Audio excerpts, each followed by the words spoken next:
Social distancing. Yeah, dude. I genuinely listen to that all the time. Oh, well, thank you, King. Yeah, we've already talked about that song on the podcast, dude. I had a whole admiration section for it, so that's enough of that. Yeah, okay. Fair enough. We don't want to inflate this dude's ego too much. Right.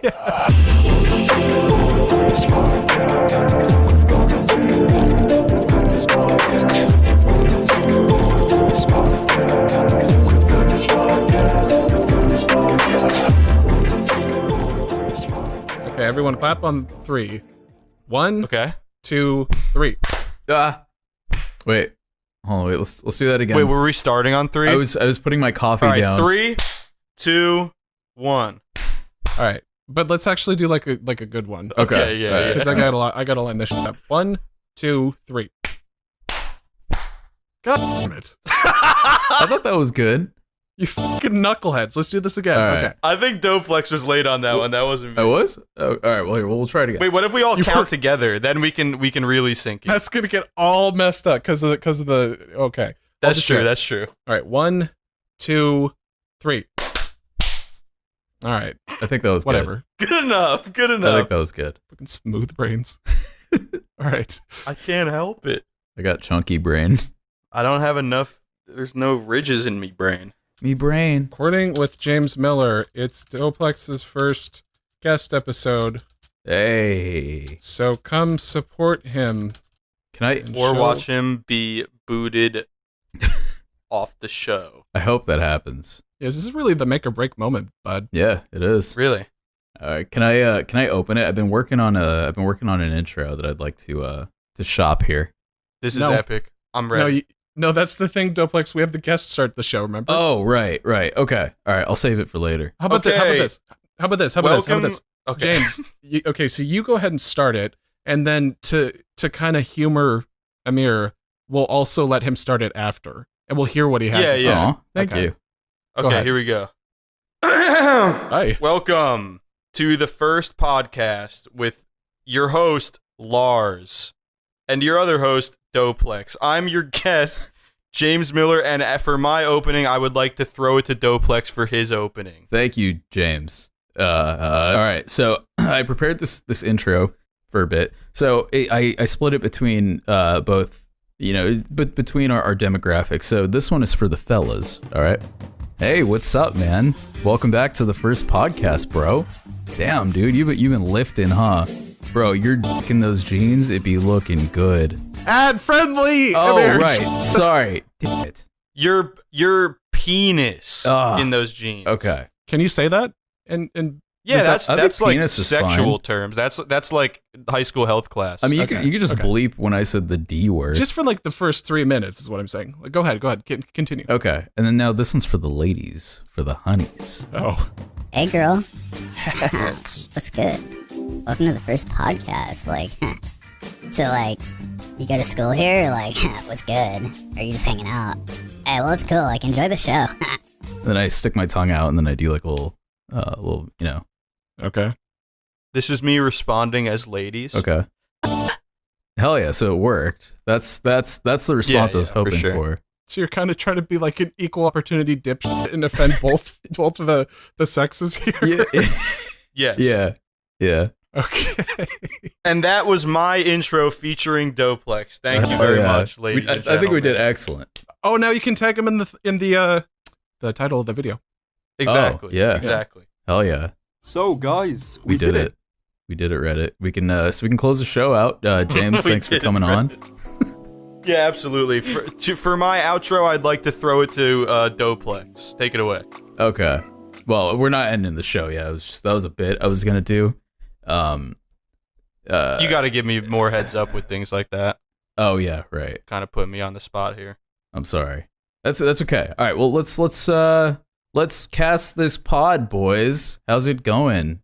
Yeah, let's give him no quarter. By the way, let's really throw him in at the deep end here. I'm totally down. Doplex, go ahead and ask our esteemed multicultural guest a question. Sure. What's up, man? You go to school here?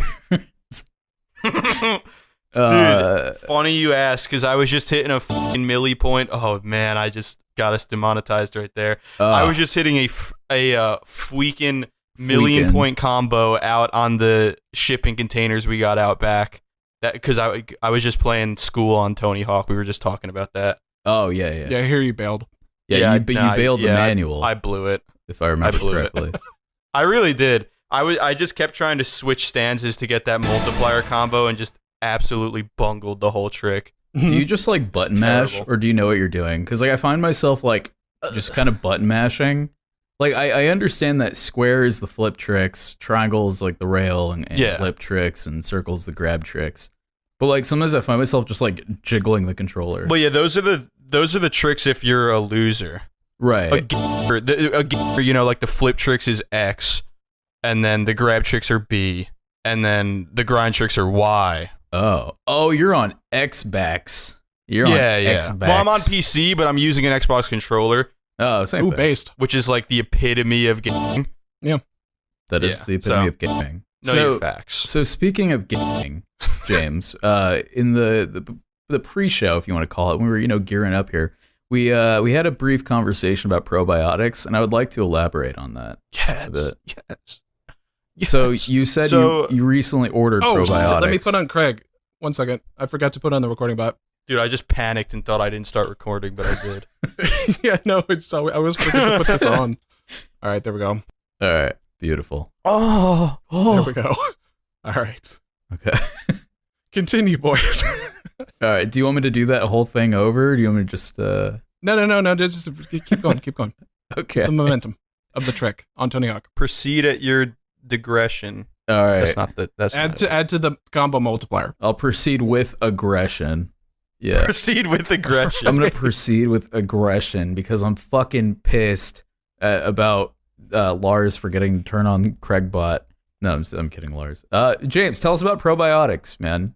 Poop pills. So, well, it's interesting you asked that because I thought we were trying to keep this ad friendly for the first few minutes because we might, the first podcast might be debuting on YouTube. But if we just want to go into the chit chat talk, Well, I think we're past that now, right? I think we're past the depending on how much of this gets cut. absolute garbage Lars is willing to put in the podcast, we'll see.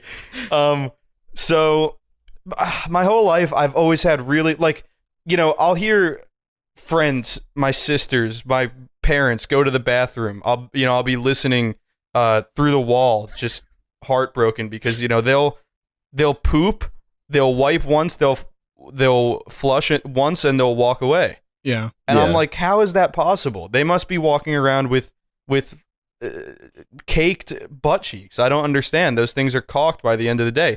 But then I realized I'm the outlier. Yeah. I have to wipe. I flush on an average of like 4 to 8 times per poo. What? And they're not like diarrhea or anything. It's just poo. But I genuinely flush anywhere from, it's never less than 3 or 4 times, and sometimes it's up to 8 times. And each flush comes with multiple sets of wipes. So And- the way I'm imagining this is like you're just like playing Minecraft, laying I don't want to cobblestone imagine in your this. toilet. This is disgusting. For all those of you listening live, make sure you're imagining this along with us. Make sure you're eating. Yeah, definitely Actually. eating. It is about Make sure to dinner imagine time. a big sweaty man on the toilet. Yeah. And Big. he's We're talking he's got like a large. 3 or 4 Big. flusher going on at this point. Yeah, At this yeah. point, it's like medically impossible, but it's still somehow Yeah. happening. Yeah. Continue. Continue. So Yeah, continue. go ahead. No, you go ahead. You go ahead, Doplex. Me? Oh no, I was gonna let you continue. You're imagining me Talk. playing Minecraft. Where do I go from there? You're laying cobblestone into your toilet bowl. That was the joke.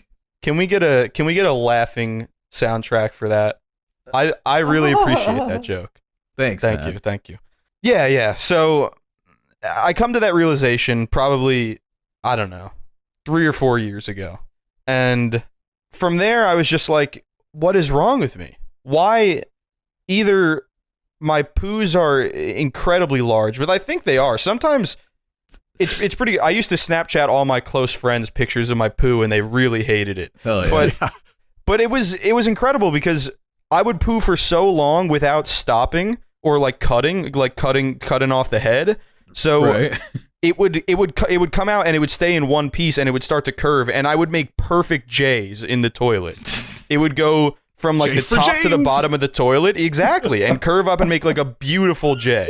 And I'm just like, this is incredible. So I have massive shits, but at the same time, it doesn't matter how like I shouldn't be wiping that much, like 15 wipes per crap. I'm using half a roll of toilet paper a day. Wait, so this was like 3 years ago, and you're just now doing something about it? Well, no. So this was my whole life, but like once I realized, and I thought that was normal. I was like, well, this is the human experience. Yeah, it's really not like at all. Yeah, and then I'm listening, heartbroken, hurt through the door to my close significant other's friends, family pooing, and I'm like, this is the James experience. So I wanted to take action on that, and ever since then I've been taking Metamucil fiber pills every single day, and also I don't just drink protein shakes. I drink like these hemp fiber protein shakes, so they're made of hemp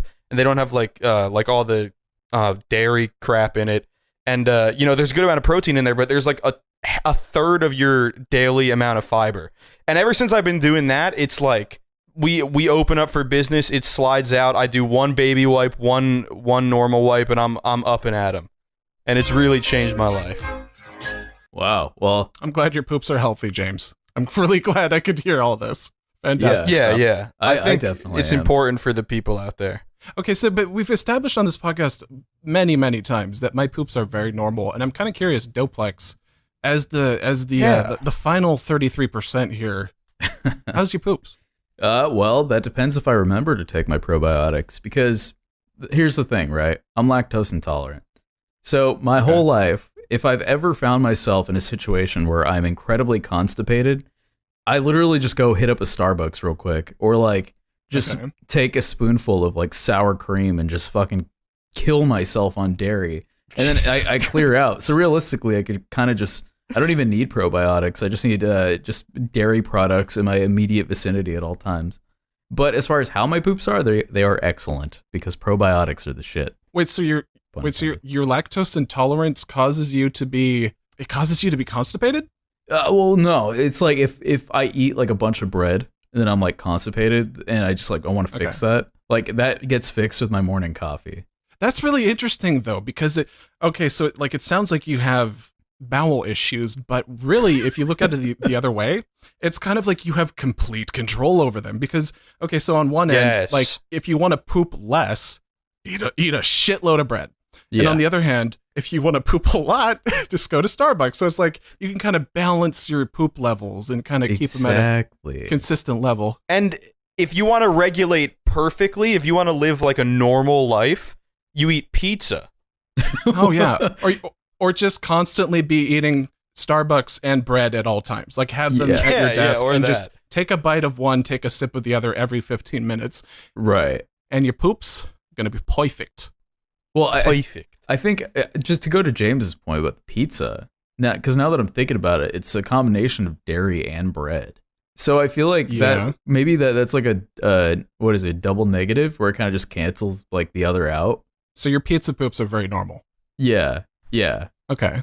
That's the beauty of pizza. That is the beauty of pizza. It does many wonderful things for.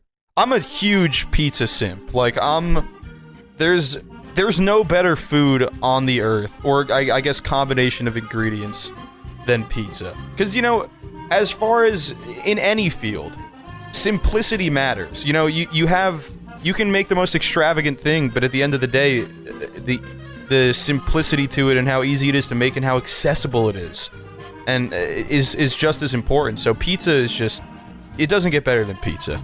Pizza is a thing of wonders. It's honestly like, well, let me ask this: what do you get on your pizza? When you go out and you order a pizza, what do you get?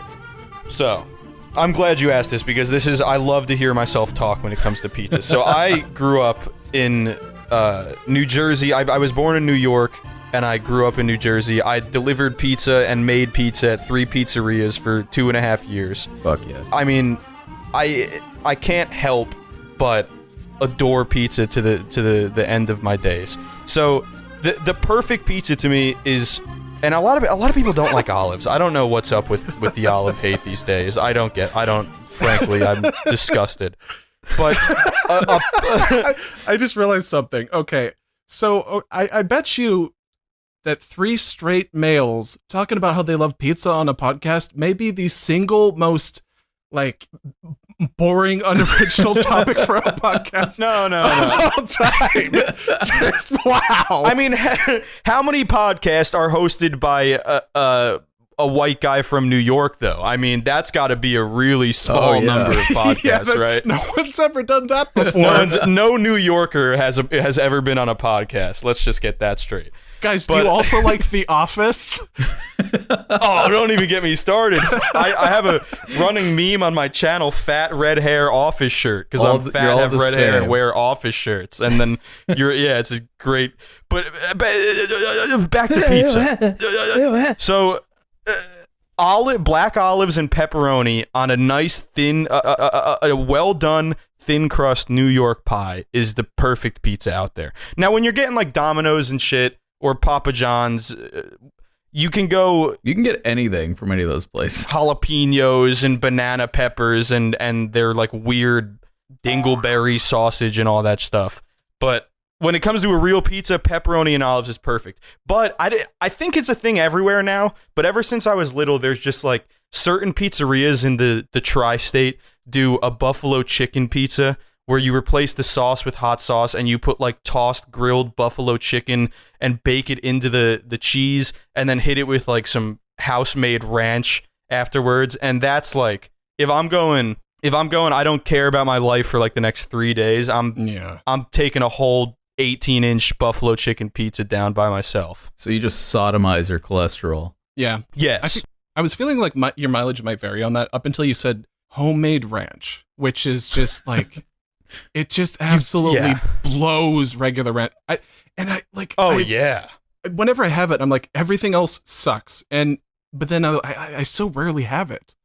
And I feel like I need more of it in my life. What's homemade ranch? The key to a perfect, so it's very similar to ranch, but you just you put more love into it. So a place that I worked at in St. Augustine in Florida, where I'm at now, is a Prohibition Kitchen, and they're like a very cool gastro pub. They make everything in house. They do like a lot of like burger stuff, but then they do like white plate, like they have a very big range, but they have like real chefs that have like toured the world and do all this stuff, and they make this homemade ranch that I haven't had anywhere but these like small town pizzerias in New Jersey, where the focus, they're not very creamy at all. They're honestly more liquid than they are like viscous and creamy, which I prefer.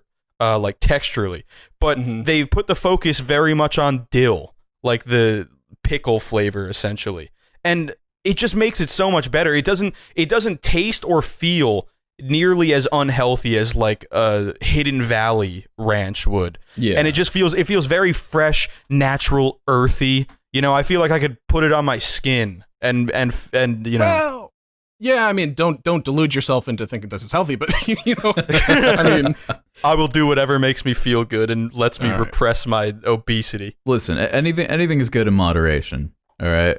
And speaking of obesity, by the way, I think we should actually talk about your channel, man, because we haven't actually like established who you are and what you do. That's true. Yeah. And I am obese. If you couldn't tell by that horrific toss. Well, okay, so James, let's ask a pretty simple question here. Go. Just like, who are you and what do you do? Like, what are you playing those love games with me? I am I'm a guy. Is this really that hard?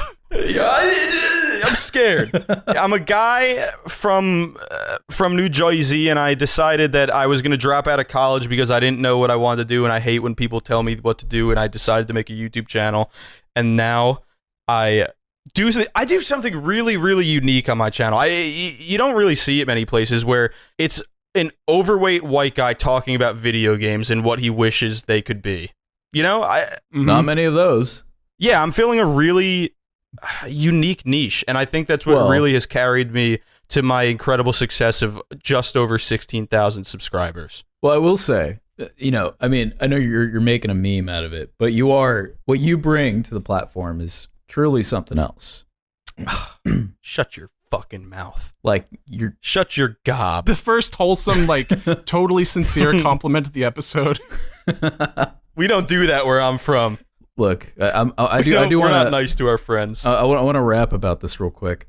Excuse me. I was gonna literally rap, but then I'm like, no, I'm not I was gonna waiting rap. for that. That would have yeah. been wonderful. Right. Well, Check out Doplex's music, by the way. That shit's fucking epic. no, please don't do that. Not for real. It's awesome. That quarantine beat or whatever was what the fuck was it? Tell me before I blow this. Oh, the social distancing song. Social distancing. Yeah, dude. I genuinely listen to that all the time. Oh, well, thank you, King. Yeah, we've already talked about that song on the podcast, dude. I had a whole admiration section for it, so that's enough of that. Yeah. Okay. Fair enough. We don't want to inflate this dude's ego too much. Right. No, yeah. I mean, right now you guys are sucking my dick, but I think we should switch to James's dick for a little bit. And then I'll keep up with Lars's dick though. Okay. So whose mouth is on whose dick, and like where are our hands at? I'm all over Lars. Okay. Cool. So where are my hands? My hands are on your dick and Lars's balls. Yes. Okay. My hands are just kind of doing their own thing, letting you guys say all this. And Throwing up I gang think we signs. should. So, like, is it? So it's mostly just gaming content? Not entirely. I don't really want to. It's silly because everybody says niche down, but I'm afraid of doing it because I think in the long run. Excuse me. Calm down. The long run, I think if I can amass people that just enjoy me and my community and everything for themselves and not just like, oh, I want to hear James's take on X game, in the long run, it'll probably be better for me and just better for everybody involved in the community. So I do other things. Like I made a video essay about being like a server and a bartender, which I did for a long time, and a video essay about, what we're missing in our lives from not being able to go to theme parks during, quarantine this year and stuff. Both great videos. But a lot of it is centered around media in general. And you also bodied Leafy. And I dipped my toes into commentary recently to give Leafy a good old spanking. So iDubbbz's redness had just worn away, so I had to update that a little bit. Yeah. I hear that's a dangerous game to dip your toe into that, by the way, because it kind of it can consume you. You can. Oh, definitely. So I definitely err on the side of caution with most things in life. So like I knew going into it, like very much I could keep diving into commentary and it would probably be a lot more beneficial than going back to the things that I actually enjoy doing. But at the end of the day, I just it's not for me. I can't be involved in that drama. I've already had my fair share of people trying to come at me and talk shit and start problems, and I'm just not about it. I want to talk on things and expound on problems that exist that really bother me, but only when it's really meant to be talked about. Other than that, I just want to talk about fucking video games and pizza. and your poop habits.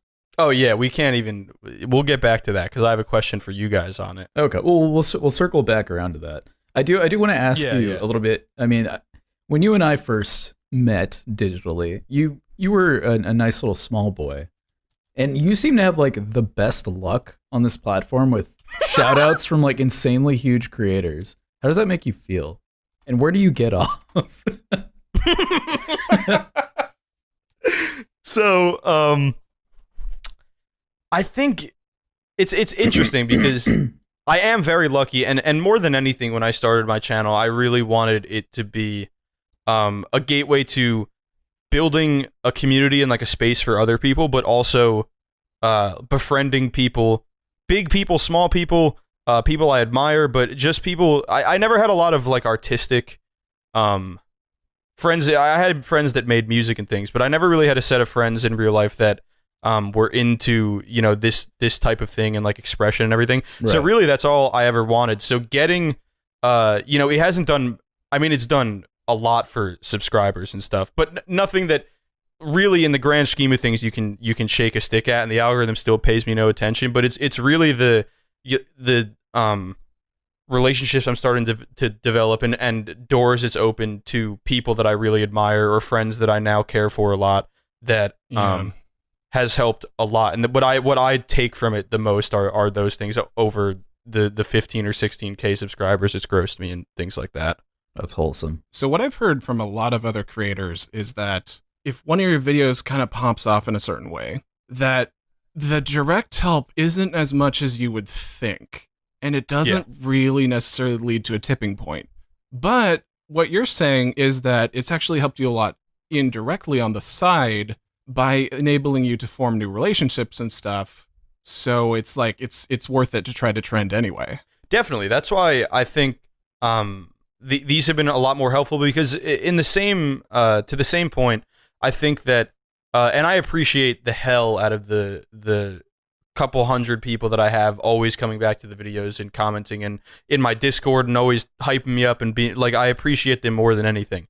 But to the same token, I think if a video popped off in the YouTube algorithm and brought me in a weird roundabout way, like a more natural set of fans, they would be much more integral to like the channel, and I feel like they would be more in tune to what I'm doing off platform and things like that. Whereas these people almost see me as like in the nicest way possible. Like, I can't say enough how much I appreciate it, and it really doesn't get to me in this way. But just from like the outside looking in, because I try to like identify these things, they see me almost more as like in some kind of like a charity case. Like, this guy was shouted out and he has good stuff and everything, but let's be that ground for him. Let's be that ground floor and get him to where he wants to go. Whereas if it was a natural discovery through the YouTube algorithm, I feel like it would be more about, I just really like, I'm glad this was shown to me and I want more of it, and it was shown to me for a reason. So the types of audiences are very unique that you get from a shout out in comparison to actually organically, in a sense, like, organically growing off your own merit, which I just cannot seem to crack the algorithm for some reason. Like, it's so frustrating. But at the same time, I'm happy with where I am now. I think I'm happy where you are. It's more than I could have ever expected. So, all right, Doplex counterpoint. Well, I mean, now that you shouted that, now I'm losing my train of thought. What I was going to say, Lars, is, if that is your real name. Typically, I feel like with creators who do grow through shoutouts or through weird algorithm games, like, they put tits in the thumbnail and they say like, the cringiest kid on the internet, and then like they pop off in a matter of months. I feel like that, as opposed to like organically growing, it's definitely never going to help you like in the long term. I think the way you do it is because the way you do it, I mean, you've had like really big shout outs, but most of your subscribers have stuck around because your content is so genuine. I mean, I've told you, you're honestly like one of the most genuine dudes I know. Like, just, in your content, outside of your content, you're very much like, you have a style that's very much like Saturday morning cartoons, or like the guy down the street, right? Like, when I see you, when I interact with you, I feel like I'm talking to like fucking Jimmy from fourth grade. You know what I mean? It's like, you have a good way that you carry yourself, and I think that'll definitely help you in the long run, as opposed to like, posing for thumbnails with your mouth agape, hands on your cheeks, saying like, oh, look at this ass in the thumbnail. Oh, there's boobies. Butt cheeks, to be specific. Yeah. By the way, Doplex, I just wanted to mention something, which is that what you were saying earlier, I think really applies to YouTube, but as a kind of a counterpoint, this show has experienced most of its growth through shoutouts, but because of the people we would have on. We start to gather parts of the audiences from each of them. So I think it kind of depends on the platform, because that was definitely one of the major keys to our growth as a show. So absolutely. No, I agree with that point. I agree with that point as well. I think definitely what you're doing.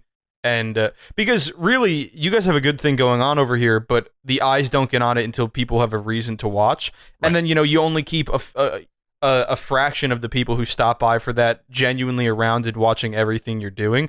But then that's where you build like your base platform from, and you go from there, and that gives you even more doors to more people. And really, like, as much as you're growing a business here and stuff, you're also cultivating conversation and shining a light on people that a lot of people want to see a more candid side of and everything. So I think that's a very fair point, that they're probably very much more genuinely impactful on something like a podcast than something like YouTube or Twitter or any of those kind of more facetious sites and things like that. 100%. To back it up, by the way, I'm looking at our server insights right now, and right now we're sitting at a 48% retention rate, which is pretty fucking good, I would say. Yeah, that's good. awesome. That's spicy. Yeah. That's real nice. But yeah, I mean, I can see why that's not as useful for YouTube, and I feel like a lot of creators that we've talked to who have either gotten over the algorithm hump or who are still stuck on it, it seems like a lot of people just feel trapped at that point. Definitely, and it's difficult because that algorithm is kind of hard to. You can't really cheat it, especially compared to how you used to be able to. Like you can do things. And you can kind of sell your soul to do a little bit better, but it all depends on at some point really experiencing that organic growth, from what I can hear. Yeah, I feel like organic. I totally agree. And also, it's. Oh, go ahead.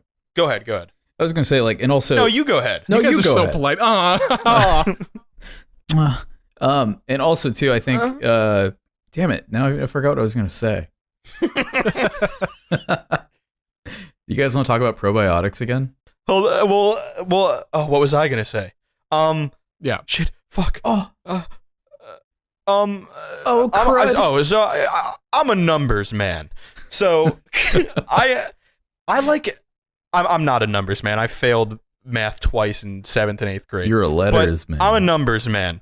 I'm absolutely a letters man. And I just like to see, I like to be able to, I used to try not to play the game so hard. The whole algorithm game, looking into statistics, understanding all the crap they just throw at you to make it seem like the algorithm's really doing something. But I buckled down the last year and I really tried to do it. And from what I understand, which is, this is not like sucking my own fucking wiener, but I'm hitting, especially these last few videos, I'm hitting these benchmarks that people are like, not only is this like the average you should be aiming for, this is like, 23% click-through rate on the first day and things like that, which will mean nothing to anyone who doesn't understand, but like 70% retention.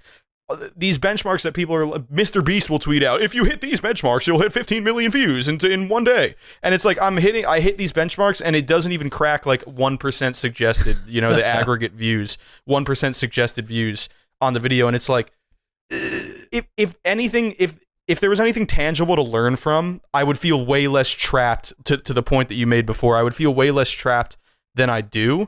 But at the same point, I love the quote. I don't remember the quote, so that sucks. But I love the quote that kind of goes like, luck is where preparation and opportunity meet, or something like that. And I feel very prepared, and I'm making my way towards being able to secure more and more opportunities, and hopefully luck will finally come to fruition at some point. I would say I would say you're definitely on the right track for that, because I mean it's just insane how you've gotten these shout outs from like these ridiculously huge YouTubers who obviously enjoy your work, because what you make is like very much up there with a lot of other creators who are up there. Speaking of which, by the way, I'm just kind of curious from both of you, which of you has the better channel, do you think? James. Doplex. James. The fucking puss answer. Come on, guys. No, I genuinely think Doplex, because I can edit and I can do shit on camera and write and things, but I don't really have much outside of that. And Doplex is like, the aesthetic he gets to come through on like all of his platforms and everything is like insanely unique and so cool. And he can he's actually talented at something else, like music, and I just don't have any of that. So I would say that you get more bang for your buck on Doplex's channel. Well, I appreciate that, but I wholeheartedly disagree. I think you bring the dump truck to the table. You got a personality that shines bright like a fucking quarter in the sun. You are a gem on this platform, my friend. All right, now let's suck Lars's dick for a bit. Lars, yes, you there? Yes, I'm here on this podcast episode. You there? Yeah. Can you Please hear me? respond. Lars, I haven't left. Dad. Oh, Lars, your voice is so nice. Thank you. I agree. You have such a way of holding conversations. It's like listening to you talk is like I want you to be my president. Yeah, like when me and Doplex go brain dead for like 3 seconds, you really have a beautiful way of filling in the dead air so we don't ruin your podcast. You reel it back in. Of not being brain dead. Yeah. Yeah, you really have a knack for not being brain dead intermittently. You have enough chunky Wonderful. brain for James and I's smooth brains. Yeah, our smooth brains can take a nap in the deep, luscious ridges of your noggin. Ooh, someone in the chat is blushing because of how I'm talking. At discord.t1podcast.com if you want to tune into these episodes live. Doplex, what's the link for that? But the discord.com/T1podcast live. No. It's Discord. Here. I'll say it and then we'll edit it in post. I'm not going to edit it in post, but Okay. discord.t1podcast.com. Oh wait, Discord. The com goes after. Yeah. Okay. So Discord/T1podcast.com. Oh my god. Dot T1 podcast. Napoleon, let me get some of your tots. Discord. I'm gonna write it down. Discord. Okay, there you go. Thank you. All right. Let's try that again. Rewind. Let's try it again. All right. Do you want me to say it or are you gonna throw it to me again? Go for it. Okay. Excuse me, go ahead. Discord.t1podcast.com. Yeah, guys, you can tune into these episodes live. You can say things to the hosts and the guests. You can.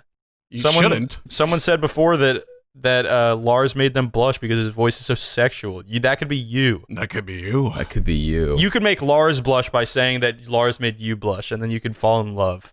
It's true. There you go. You can have a very one-sided parasocial relationship with me. Exactly. And who doesn't want that? Who doesn't want more of that in the world? That's actually a serious problem in our society right now because of YouTube and stuff. But I agree. I wholeheartedly agree. And you can get more of that at discord.t1podcast.com. He's getting it, boys. Oh, he getting it. Yep. He's learning the very basic things he needs to know just to do a podcast. I'm learning, boys. So let me take it back to everybody's favorite topic here. Probiotics. Poo and balls. Hell yeah. So Wait, poo and balls. No, this absolutely involves balls. Do tell. So I don't like where this is going. I do. Oh, I like where it's going though. So ever since I was small, I one of my first memories is accidentally walking on my dad taking a shit, and he was wiping from under his, like, leaning in front of him under his ball sack and wiping back to front. And Okay. I only had this memory come to me because I've always wiped back to front, but apparently that isn't the norm in society, and it's just another James experience. And I remember that it came to me in like a rush of emotion and memory, Like because war I was like, flashback. how am I so bad and wrong at shitting? The simple task, you eat shit and sleep. That is the mammal experience, and I'm terrible at it.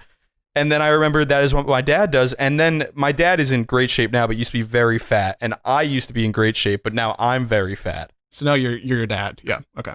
Exactly. So I think that my supposition here is that fat people wipe under from the front, back to front, to the balls, because I genuinely can't get my huge ass up high enough to wipe front to back. Okay. So Who agrees? the open-ended question here. So ultimately, even though it takes you a hilarious amount of toilet paper to do it, do you succeed in wiping? Oh, absolutely. So I think this is taking it too far. So let's just say right here, you can cut this if you want. I'll give it a second of dead air. So I wipe until there's like blood on the toilet paper. Oh, that's weird. But I'm not going to cut it because I feel like I shouldn't cut stuff that's embarrassing towards the guest, but yeah. Yeah, I don't mind it being in there whatsoever. I don't want someone eating right now to just upchuck in their cereal or something. But Trigger warning. TW // Yeah, set down the chili burger if you got one. Like, just yeah, or absolutely. grab another. Also, discord.t1podcast.com. discord.t1podcast.com. discord.t1podcast.com. Audio jungle. Preview. All right, there we go. That's a preview. But yeah, so, and not like bloody, but like until it like starts to hurt, or there's just like a tiny speckle of blood, I just go, because I I cannot fathom the thought of having like an itchy or dirty ass. So you're like really like you're too worried about swamp ass? 100%. I also don't really perspire much, so I'm never really afraid of. I usually smell very good just naturally, which is a very weird flex. But I think it's. That's I think not a I'm weird fat flex. because I have a problem and my sweat glands legitimately don't work. But I usually smell really good. You look like you smell like cocoa butter. I don't think that's a flex. I think that normal humans in 2020 should aim to smell nice like normally. I agree. I agree. I definitely agree with that. Yeah. Imagine if it was the other way. Like, dude, you may not know this about me, but I smell like shit, dude. Like, I don't mean to flex on you. I hear back in the day that was like considered desirable. Like, don't bathe for a few days. Oh, when I because get like home. shows how hard you work. No, because like people like their musk Oh, or something. Yeah. that's disgusting. Yeah, I hear Napoleon had like a thing for that. Elon Musk. Yes, reference of name. Elon. I hate Elon. Okay, so let me get back to what I was saying earlier a second ago, which is that even though you do it until there's blood for some reason, you successfully wipe. Absolutely. Okay, so then what I'm going to say is you're not wiping incorrectly. If the end result is success, then you're fine. Okay. I appreciate that then. And I never get poo on my balls in case anyone is wondering. Oh, good. I was wondering. I was gonna ask. You have the gooch is far too large because that's always the follow up. The gooch is far too large for you to unless you're like 3 years old to just wipe so far up that you get poo on your balls. Yeah, toilet paper. It's not a broom. It's not sweeping the poop away. It's catching it. Like Exactly. Right. I will admit I have had bloody asshole quite a few times. For essentially the same reason. I just like want to wipe until it's like completely clean, and then I'm like, guys, just wipe wipe normally. Just Well, I prefer bidets. I love bidets. Bidet to you? And Bidets. the house. It's scary. I think we lost Lars. Oh, Lars, Dad. Dad, Discord.gg at James Miller. Daddy. No, All right, I'm that's back. not the link. I'm back. No, Oh, okay. okay. So the reason I did that is because I swore to God in the voice chat, like when I was talking to the fans a couple weeks ago, I said if someone ever said bidet on the podcast, I would say bidet to you and leave. So that Do you not like bidets? Oh no, it's just a stupid meme that I came up with. Oh, okay. yeah. Have So you ever if- used a bidet? Oh yeah, it's a good question. Have I ever Either of you? Have you ever used a bidet? When I was a kid, I didn't like it. Oh, man, you got to revisit it. You're probably more in tune with your masculinity now, and you won't be Right. afraid of the stream opening up that crack. And I have a bigger gooch now, as a man. Yeah, So maybe exactly. it'll- The gooch definitely elongates as you age. Is it possible to get gooch extensions? Where do I go for that? Like if I were to go hit up Tijuana, do you think somebody would be like, I need fucking leg extensions. Yeah. Like- By the way, gooch? I and feel leg like okay, so combo? not that there's anything wrong with being gay, but I also don't think that if you What a way to How do you open open a a statement. sentence like that? Let's end, and that's the end of the podcast, folks.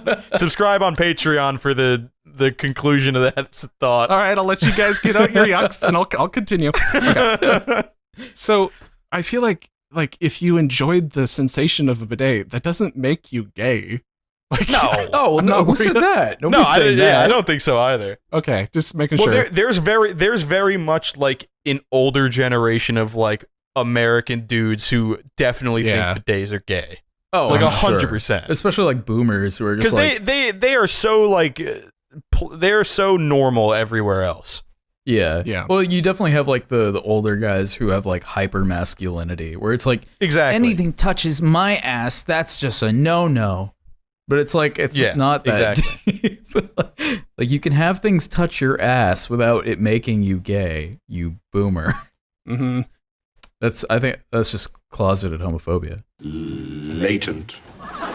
You can get like a $60 like attachment for your toilet, but to like have a bidet, I need to get one of those. But when this house that I moved, like when my parents bought this house and we moved from Jersey to Florida, this one had a bidet built in, and it was like a whole second toilet, like off to the side of the main toilet that you like hopped onto and then bidetted your ass, and it was so cool. And then my parents redid their bathroom, and I feel like my dad's not like bigoted or homophobic in any way, but he was just like, yeah, I'm not about the bidet, and just like ripped it out and just put a normal toilet. And I was like, what are you doing? It was wonderful.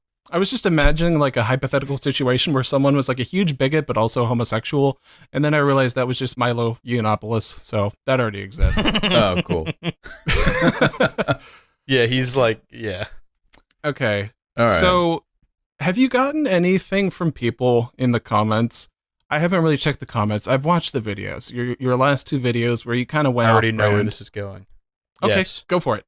Okay, well, I said that Discord lagged, and I said that before I knew where you were going, because I thought you were going to say, because I was listening to the podcast that you suggested me the other day, the first episode with Doplex. It was wonderful. Thank you. And you guys were talking about Nakey Jakey. So obviously you know who Nakey Jakey is, and I thought you were going to say, have you ever gotten shit about Nakey Jakey? Because that would transition into how me and Doplex met. Okay. Oh. But you go yours first, and then we can tackle that line.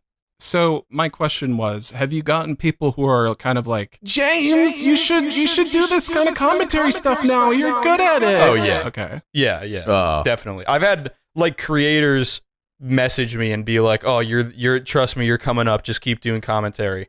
And I appreciate it wholeheartedly. Like really, like even people that want me to do, unless it's some ridiculous topic, like cover Bo Blacks's Twitter Good thread day. montage of Ethan Klein and Keemstar, and it's like, where what?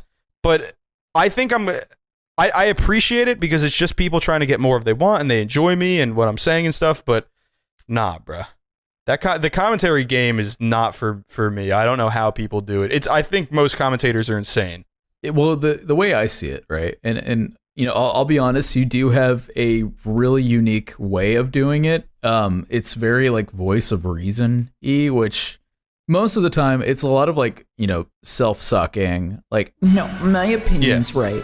But you just have a way of like presenting facts and logic, you know, all facts, no printer. Wait, was that just a stealth attack on the right opinion?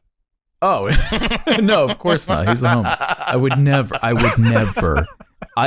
never. He's lying. All right. But I think the way you do it is really unique. So of course people are going to want more of it. However, what people don't understand is once you get into commentary, especially that kind of commentary, it's you open yourself up to all kinds of shit, and it's just like That's what I was saying. Yeah, With yeah, the okay. dipping the toe in is a dangerous game. Yeah. Well, that's why I feel like I was prepared for that, because I've dipped my toe into commentary before, but not in like the same way. It took me a long time to like find my footing and how I want to present myself online, which it does for anybody. Yeah. But this new round of it was very specific because it was very much like I take extreme issue with this exactly, and I've never ever liked Leafy or respected a single piece of anything he's ever put on the internet. Yeah. And he wasn't even like, I mean, he got banned and shit, but that was like the day after I posted my stuff. But he wasn't really trending or anything. Like there was no other reasoning to it other than like I genuinely just like first of all, how all my videos start, I thought of a couple good jokes, and it's like if I have good jokes, I have to make a video because I get those very rarely. But I think of a couple good jokes, and then it's like I just can't stop thinking about it, and it starts forming, and it's because I really care about it. And the thing about going into commentary would be finding things that I genuinely care about that won't come off just like, so I'm doing this because it's good for me and the channel. It would kill me from the inside out. And I just, at the very least of it, I couldn't do that. But then you go into everything else and the doors it opens, and how after a while, like you really either have to commit to everything you're saying, or people are just going to call you, you know, you can't avoid being a hypocrite on the internet with logs and everything. Like it's just not for me whatsoever. Oh, can we talk about the sin of hypocrisy? Because I feel like that's a weird thing. That's a weird charge. It's weird because hypocrisy like is grounds for cancellation now, especially in like Right. It's so weird. Yeah. But here's the thing, and I know I'll probably get some shit for this. I don't think that there's anything inherently wrong with hypocrisy. I think that the problem of someone being a hypocrite stems from things that are related to that. I don't think it's a fallacy to say that hypocrisy is inherently bad. If a smoker says you shouldn't smoke, that doesn't make what they're saying wrong. I think the problems come from what that hypocrisy represents, as opposed to the claim of hypocrite. Just it's never really sat well with me as a true criticism. Yeah. No, yeah, no. As like a end all be all criticism, it's ridiculous. But as a way of, because I think hypocrisy probably exists on like a spectrum, and I think, as do I, Much like gender. and I think, I think it can be a valid argument point depending on if the hypocrisy undermines a point or like a supposition that you had made beforehand, then or it's you obviously walking back on something that you're saying, then I think it's a very fair point to criticize on. But I don't think that like a hypocrisy is like a sin of intellect or commentary or like being able to like hold a well-founded opinion and everything. Like I don't know, hypocrisy, people also like to now present hypocrisy as or present like personal growth and not agreeing with you who you were 3, 5, 10 years ago as being a hypocrite. But really that is the nature of growing from like who you used to be, and like with new reasoning and rationale and logic, like finding a new belief or stands on things. Like people are so against personal growth on the internet and like to label it as hypocrisy or performative rather than just believing that, you know, most people are good deep down and they want to be better and they want to be accepted. And it just like bothers me so much. Yeah. And at the same time, I'll let you talk, Doplex, because you've been a little quiet. Oh, well, I was just going to say, like, I think especially with like, you know, especially being a content creator, you know, your content comes in eras, you know, like you kind of, you put yourself in different bubbles during your tenure on the platform, where it's like, I'm doing this kind of comedy, so I'm making these kinds of jokes. And then you start to evolve as a creator and finding out like what works and what doesn't, especially with your brand of humor. And you're like, okay, I don't really find those jokes funny anymore. But these people are still doing it. So I'm going to like, you know, that I think sometimes, it's best to like keep your mouth shut, especially if you've done it in the past. Oh, definitely. But, you know, a lot of people do like to they do like to weaponize hypocrisy, even on like the smallest scales. It's just like, oh, you're telling me I can't eat baby back ribs at Chili's? Well, you ate baby back ribs at Chili's in 8th grade. So what? But, you know, like you're a vegan now. Yeah. Does that make sense at all? Yeah, it makes sense. No, I see exactly what you're saying. Fuck yeah. But So happy that panned out. there is one kind of counterpoint to it, though, Sure. which is that, and I'm going to use myself as an example. You don't like baby back ribs. I've never had a controversy with hypocrisy or something. So, like, you know, it does pay to be consistent overall, I would say. Like, Definitely. Of course. yeah. Well, yeah, at the same time, like most people have maybe not. I think that's probably an assumption by me, what I was about to say. But I feel like I've, for a very long time, even when I disagreed with myself on like a lot of socio-political stuff that I was just very ignorant to when I was younger, I've still had a very consistent moral and ethical base that I've never really felt comfortable betraying in like any setting. And not like some religious bullshit or something, but just on a very micro level, like how you treat people and like interpersonal relationships and shit like that. So I think, yeah, when that stuff starts going out the window and you're inconsistent on that, then you've kind of bungled your credibility. Yeah. Yeah. But I think it also depends on circumstance. I think there's True. kind of this weird tendency where, like, it's like a combination of people making a series of mistakes in their kind of content creation career that if they made them in private just wouldn't really be that big of a deal. And then Definitely. also a combination of this perspective problem where I see it all the time, where someone does something on the internet that's not really objectively bad, but the lens at which point you view that person is poisoned. So the way that you look at everything they do is gonna be you're gonna think worse of it. I see what you're saying. And the classic example of this, I think, is H3 Productions. Yeah. I agree. I think he's just. I really think that one of the big problems with him recently, and problems in the sense that the problems people have with him, I very much still admire him and think that, because I very much consume his content, which I understand, like, you can't watch hours of his content, especially if you disagree with him or dislike him. But he's very much walked back on the person that he was at like a certain point on the podcast, has apologized for certain things, has debunked certain things that were just complete lies about him, and has very much come to a more like genuine place, which I really admire from someone who, you know, caught so much. I mean, like Leafy cracked under the pressure way before, you know, the levels of criticism he got, that like in comparison to H3, and he dipped for 3 years and only came back because the dude that put him in the grave had one controversy about his girlfriend being allowed to exist as a fucking woman on the internet. But I think one of H3's big problems, or the problems that people have with him right now, is he's going so hard after Keem and Leafy, who I absolutely despise on a personal, parasocial, whatever level.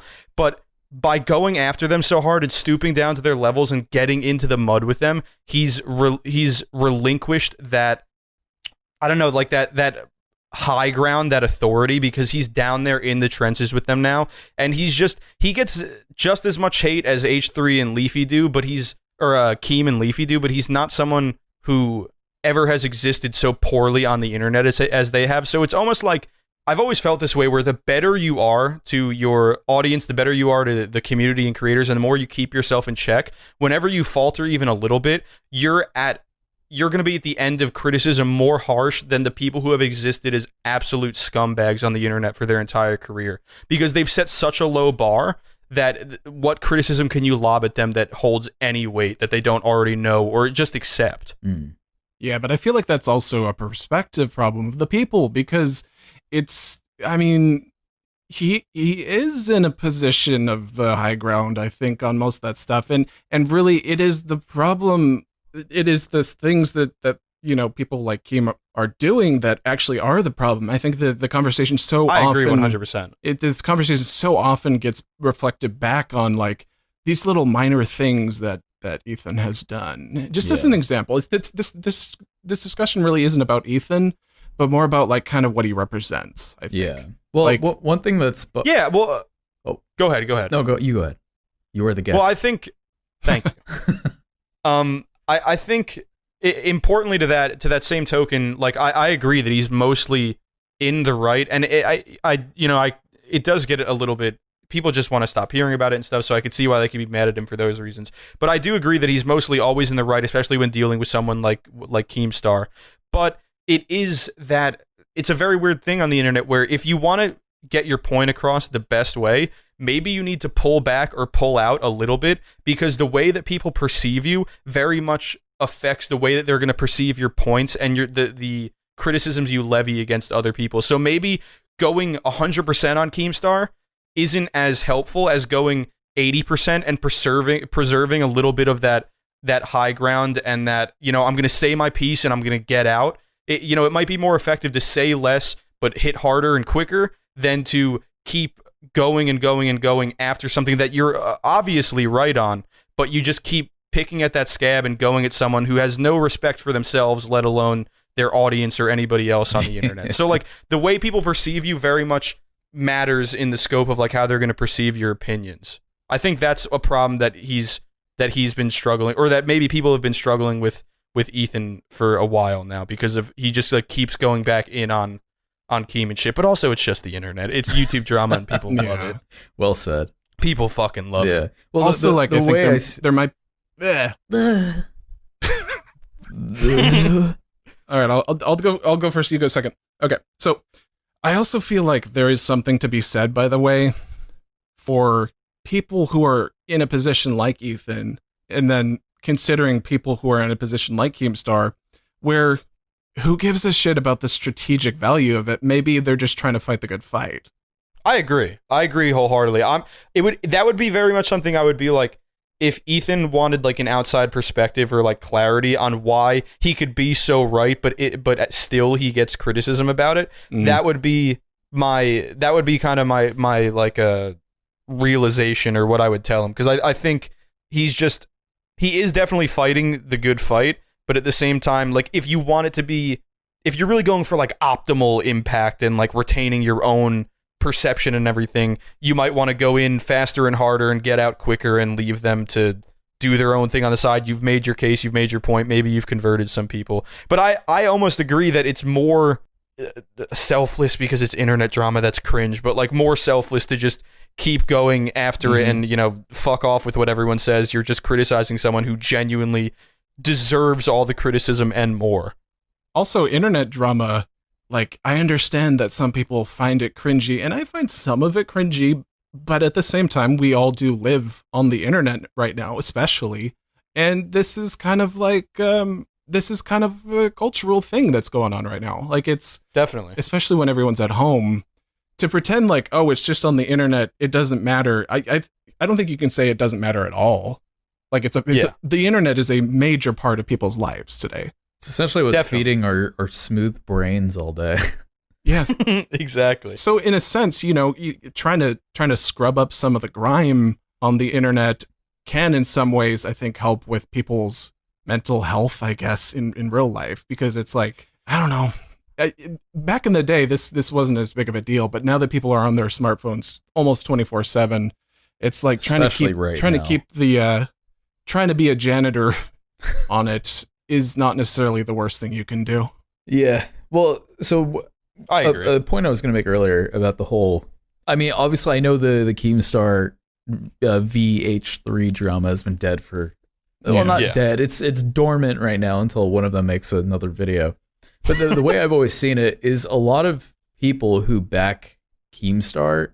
It's a lot of the same talking heads where it's like, you know, they criticize Ethan for doing things that Keemstar has done, but like in the past, you know. But it's also like, I don't. It's such a weird thing because like, you know, you can't help but have like bias, right? Because like, especially depending on what side of the platform you're on. Like if you're more on like the entertainment side where, you know, like things that the H3 used to do, like obviously you're gonna have like an H3 bias. You're like, well, it seems more like I agree with him more. And if you have like an inherent hate for Keemstar, such as myself and James, then you automatically hate Keemstar and everything that comes out of his mouth.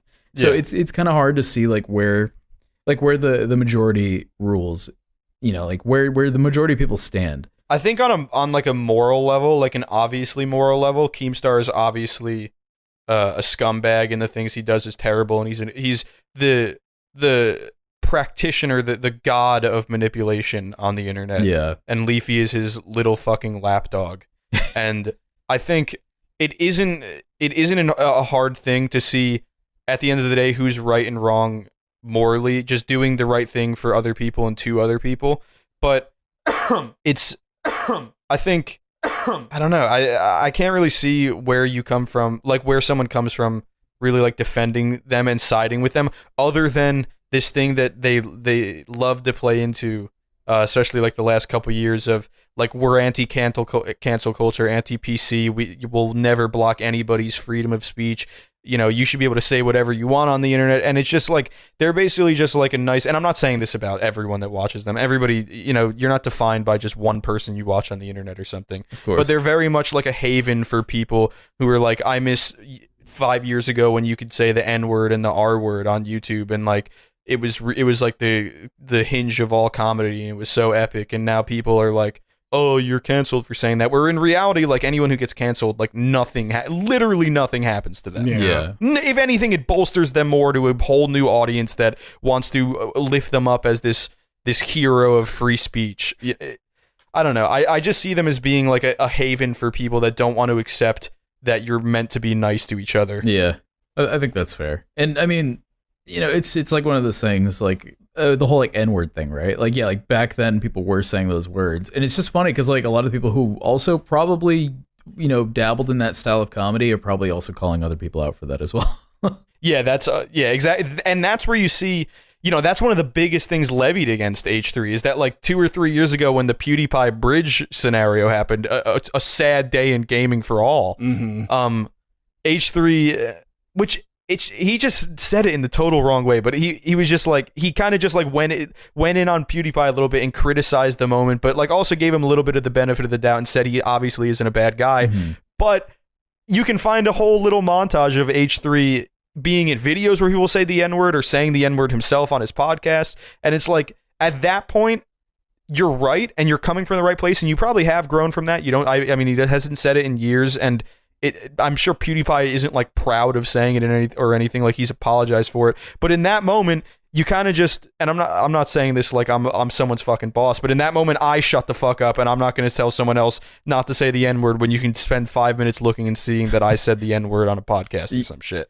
You know, because that's where hypocrisy is just like. Right. It's not like entirely right because you know you're not that person, but in the right context and the right little edited 14-second Twitter video, you're going to get fucking dunked on. Yeah, and it's kind of like Lars's smoking analogy from earlier. It's literally that, you know. But I'd say that to kind of twist that a bit, it's more of like an ex-smoker telling you not to smoke. Yeah. I love what Shade X said. I very much hold the same opinion. Leafy, unlike Joji, is an unironic edgy person. It's very funny that so many people don't know that, and it's because a lot of his fans entirely rejected him as a human being and just wanted to see Filthy Frank videos. Yeah. But a lot of he said, and it wasn't like just a retroactive backtrack hindsight thing. Like years ago, he said like the Filthy Frank character is a character entirely mocking the internet, you know, what it is to be like an edgelord on the internet. And obviously there's a little bit of commitment to it. He obviously is on like the more risky side of comedy and everything, and I agree with that, but it was entire mockery of like what it is to be that. Yeah, and people trying to say like Leafy is the same thing. He even labeled himself as the anti-vlogger. Yeah. Like he and that's why he's so easy to move on from it, and for him to just go do his own thing and not get fucking canceled for all the memes and weird jokes he's taken too far and everything. Because they're hilarious and they're made totally in jest of like what that character really is. And to say that like Leafy is the same thing, he's obviously like, it's a character he's playing. You can't take anything he says seriously. It's satirical. No, it fucking isn't. Like that you're literally dissing him by saying that, because you're saying he's so unbelievably stupid and mean and bad that it couldn't possibly be a real person. But to the same token, it doesn't, even if it was all satire, the way his audience takes it and takes his what he says and his will and just fucking pushes it all over the internet and tries to just like tweets about killing people and tries to like hack fucking people's shit and like wants to cancel Pokemon and all this stuff. And like, even if you are being satirical, but it's not being received satirically and it is being acted upon as if it isn't satire, you have inherently failed at the comedic art of satire. Because at that point, it's not satire. Exactly. If people aren't receiving it as satire, but you claim it's satire, you have failed. You like just in that you have failed at your job of performing satire. Yeah, I agree with that point. I think, but why talk about this anymore when we could talk about today's how me and sponsor, Doplex probiotics. Dude, that would have been epic. Thank you, Metamucil. Do we have a sponsor, Lars? Oh yeah, we do. But I'm gonna let you guys get your jokes out of the way. Oh, that's epic. Okay, let's squeeze these jokes like lemons. Ready? Hold on. I'm thinking. You guys all right? Hold on. Yeah, we're Guys, this is me when I play Halo. Oh, damn. Fucking laugh. My my keyboard is on the other side of the room, so can you do a sound effect for me and like pretend that I did it? Yeah. All right. Hey guys, this is me when Stinky.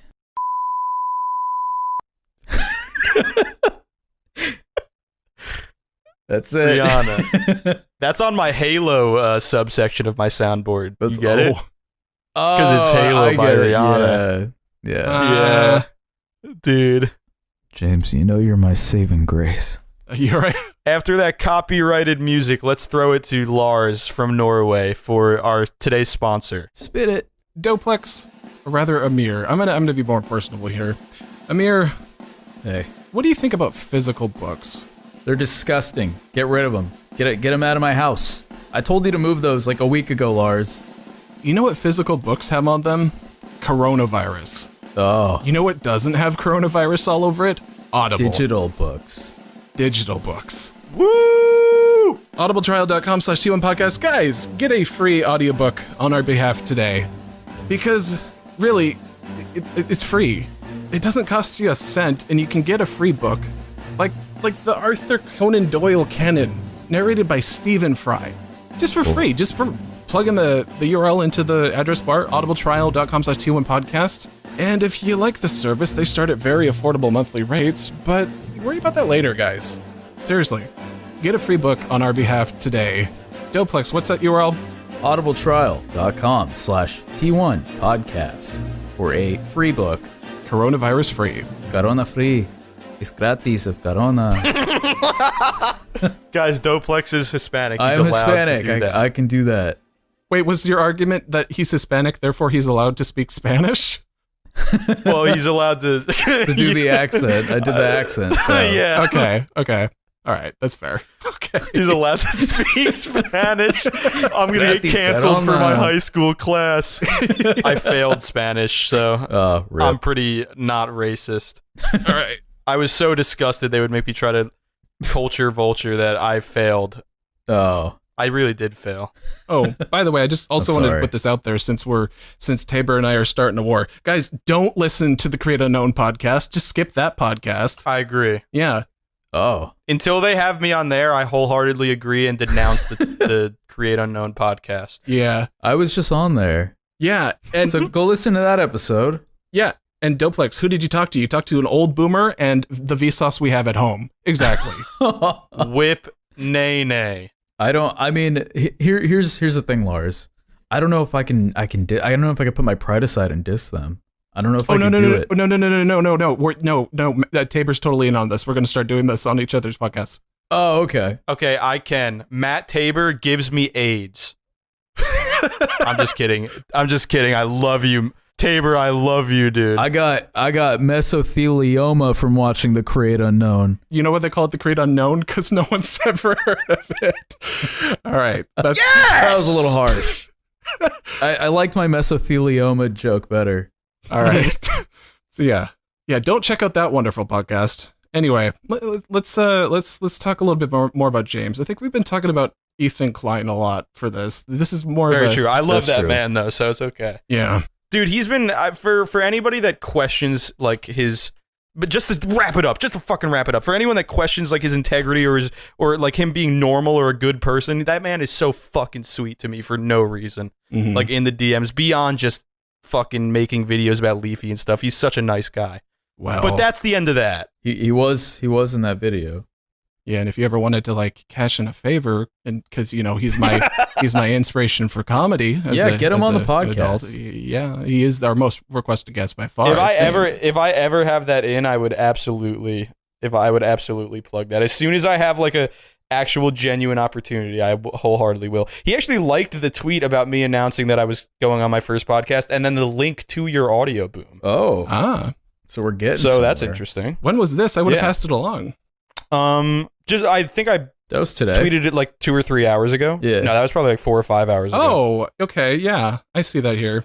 All right. Well, Ethan, if you're listening to this, since you liked the tweet promoting this episode, come on down.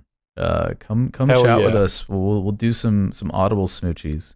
All right. That's it. Also, Ela, if you want to come on too, or any of the staff, I love everyone over at the Queen. H3 podcast. Oh, You guys of are all course. Yeah, champs. they're sick. All of them.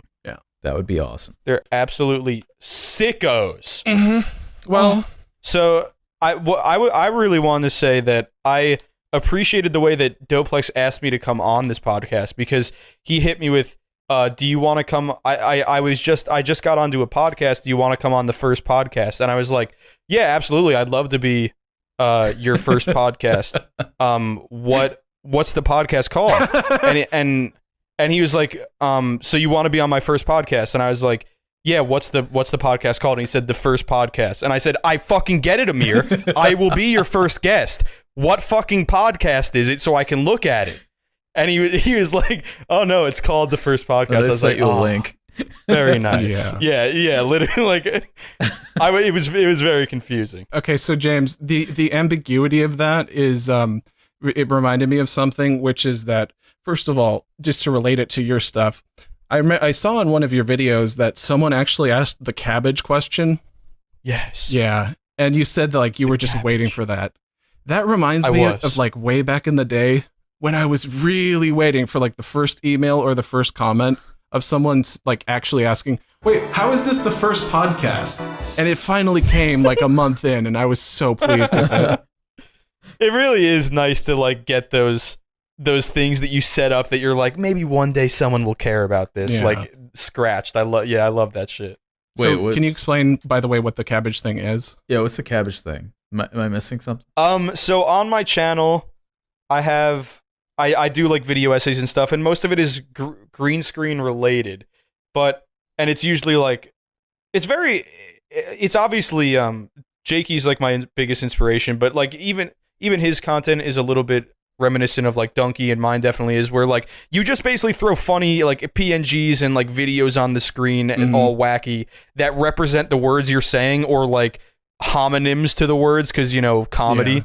But when I don't have those and I kind of want to make a more genuine, sincere point, I'm just like, well, there has to be something decent looking behind me, because I used to do like everything on the green screen, which I've since moved away from a little bit. But if I can't think of anything to put behind me that's like pertinent to like what I'm saying, I just put this beautiful 4K video of a cabbage being chopped on like a beautiful wooden slab countertop, and it's just so aesthetic, and it's some eye candy, and then I get to make my point, and that's it. But everybody thinks there's like a deeper meaning to it, and it's epic, but there's not. It is just a man cutting cabbage off a free stock footage site. That's a deep meaning in and of itself. Because it Definitely. can mean whatever you want it to mean. I do like cabbage. I had cabbage and kibasi last night. Ooh. Kielbasa. Oh. Say it again. Kielbasa. Oh. Ooh. Oof. Yeah. So I wanted to talk before about how me and Doplex first met, because Oh, yeah. we were in a Discord server together for like a day. Okay. And then, he got... Before you go ahead. Before you get too much into this, because this just popped into my head, and it's a real quick thing. Have you ever heard of kneecaps? No, if you're ever good. Kneecaps? Nick Epps? Kneecaps. The body part?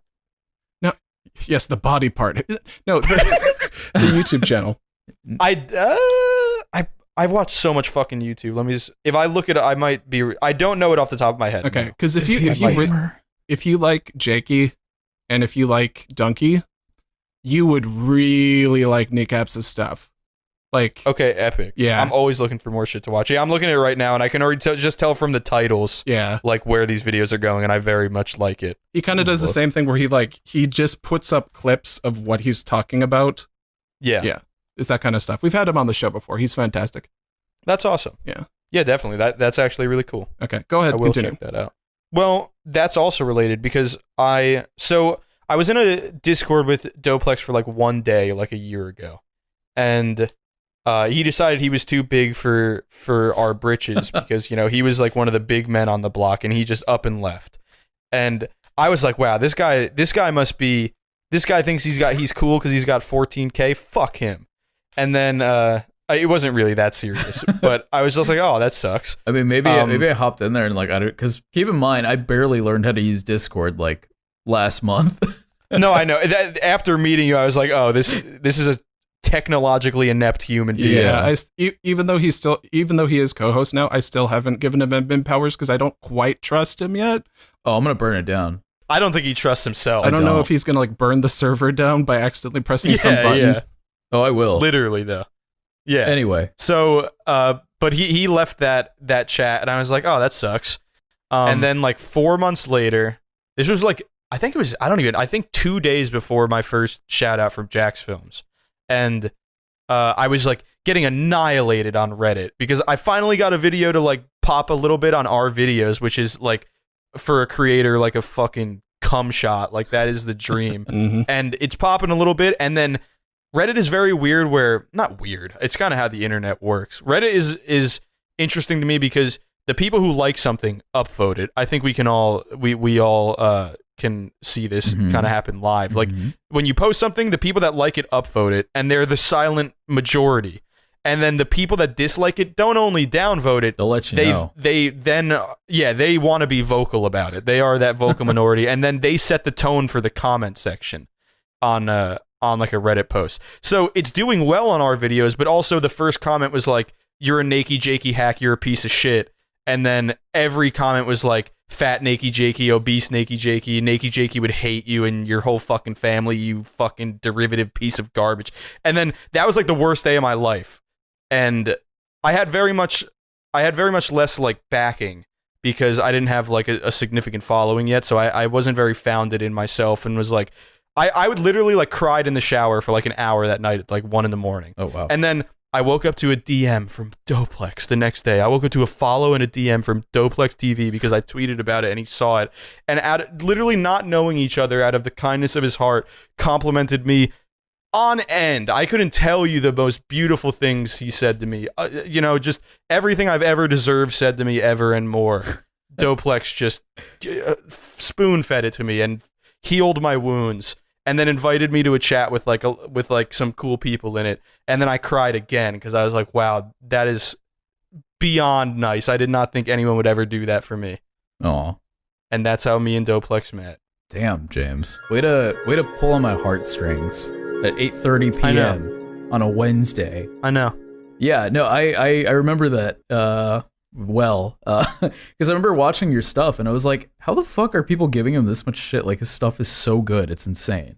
And that's why I felt like a need to like reach out and let you know how good your stuff was, because it's just like, we've all been there, especially as creators, especially as like a smaller creator, like you feel so low just because you see other people growing, and then like when you almost have like your deepest demon, your inner thoughts being confirmed by random strangers on the internet, then it's like it's hard, and it's also easy to lose focus and just not want to do it anymore altogether. So yeah, no, definitely. And like I said, I could just tell you were a genuine dude, and you did not deserve that that Reddit berating. You did not deserve that. Yeah. Well, thank you. Reddit is a sick place where love goes to die. It's true. And beards go to grow.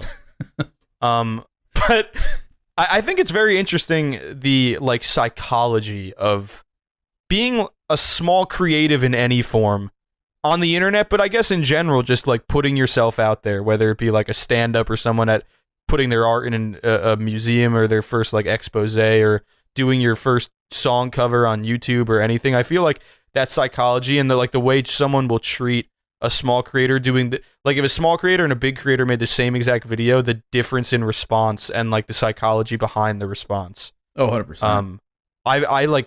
I spend so much time just thinking about that, even if it doesn't affect me as negatively anymore. Just like it's just interesting the way people will, how large a part like a fear of missing out plays on the internet, and like how much that affects like the exponential growth process, because like you want to get in on that bottom floor and everything, and manifesting your own like hatred or disappointment that you couldn't express yourself on like other people that are trying to express themselves for the first time. It's very interesting. Yeah, and it's this weird thing where like people, it's like what you said earlier about like a big creator and a small creator making the same video. It's weird because like strangers on the internet will like look at the smaller creator, and it's like almost like you shouldn't be doing that. You know what I mean? Like you almost shouldn't be this good. Or like just because your numbers aren't reflective of your content isn't worth having more numbers. It's like a really weird... Or they're looking for the downfall of it. It's like,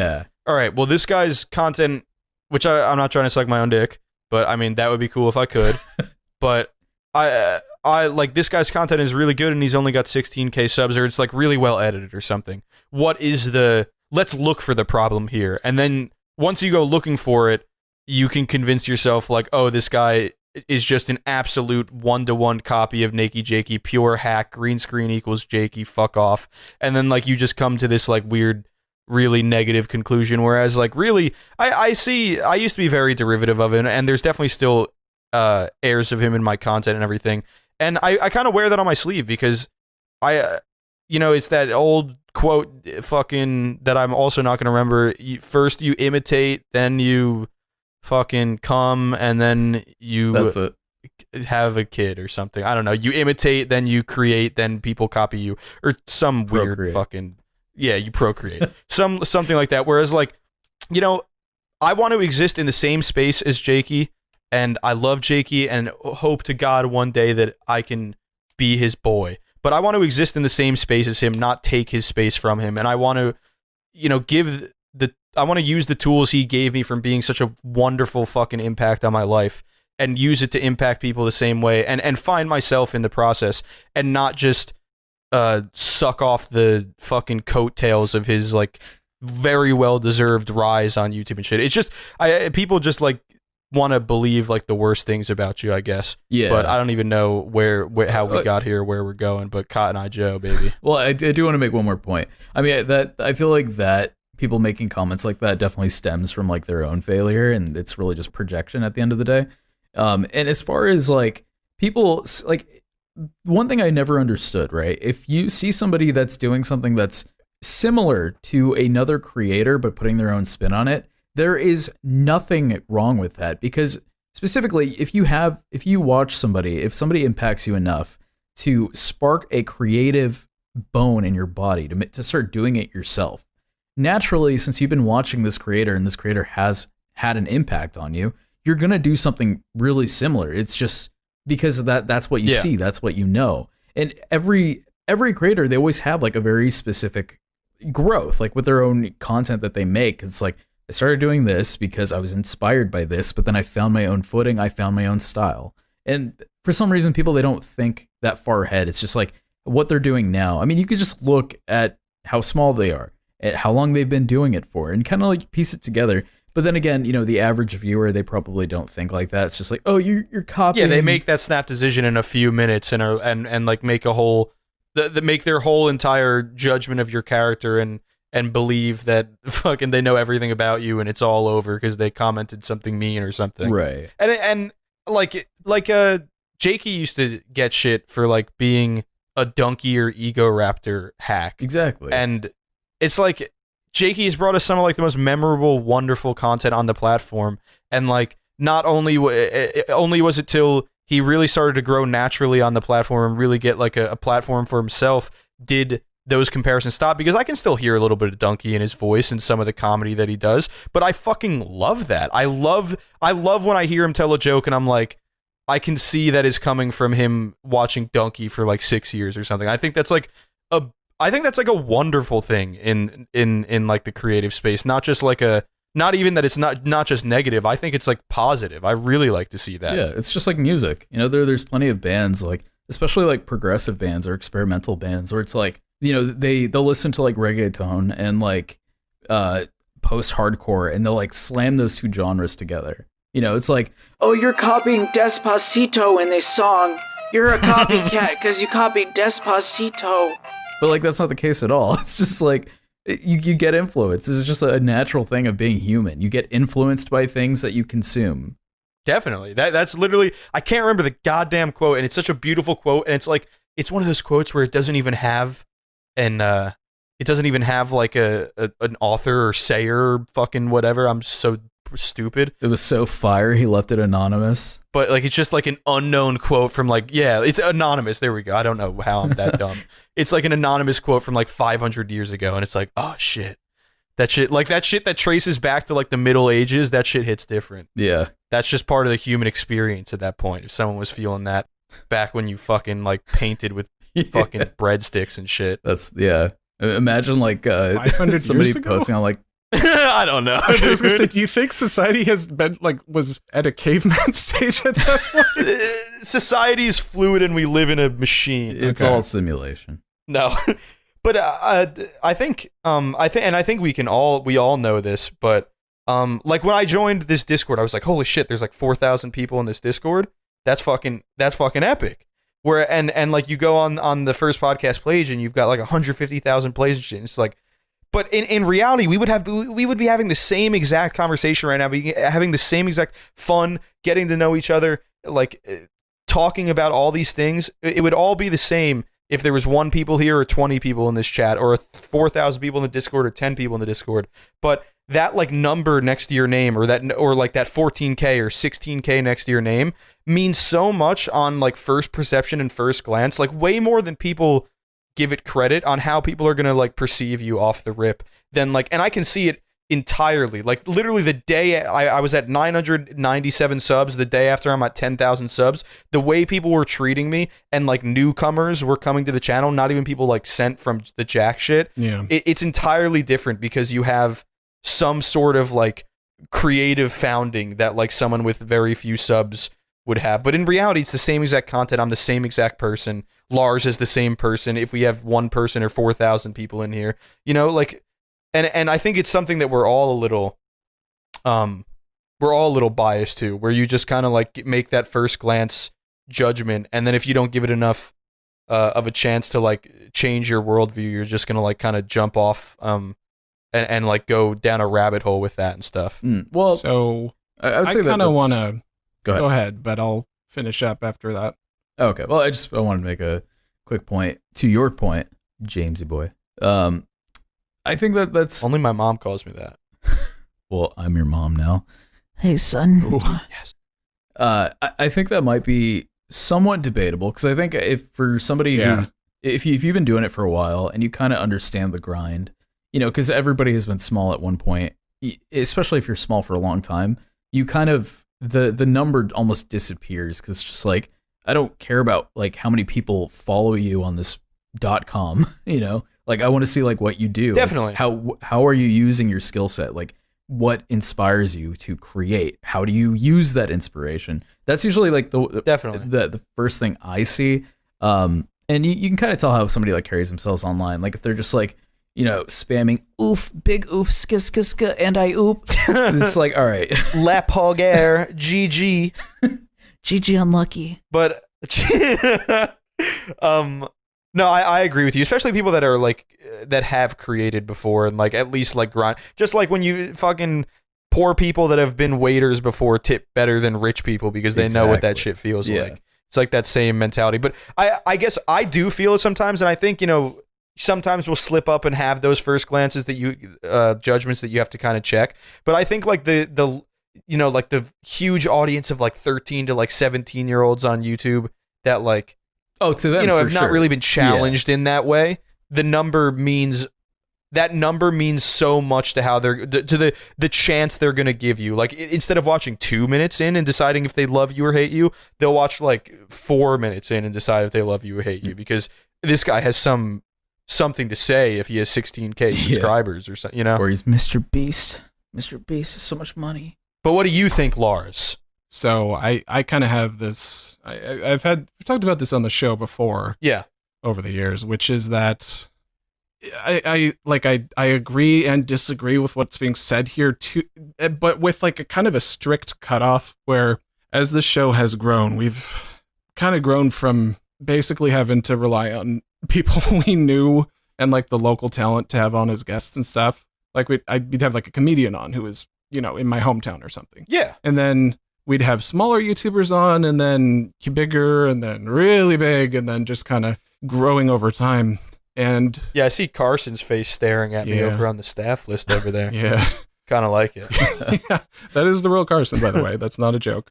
No, I know. So it's epic. I would say up to a point, I actually think that a person's number of subs does represent, at least in the sense of a correlation, their ability to entertain an audience and find a core crowd of people that are interested in what they're having to say.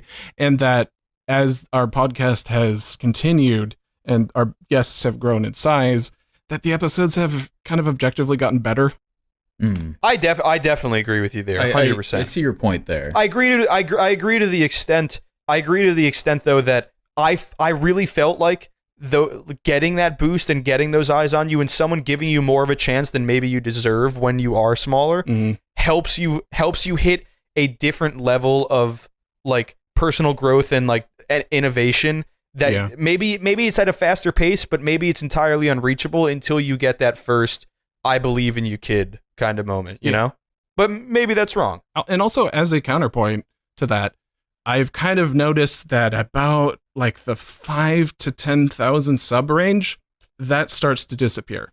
Like the difference between when we have a guest on who has 500 subs versus say 1,000 is pretty substantial, I would say, in terms of their natural or even their experienced ability to entertain and to be funny and entertaining and insightful.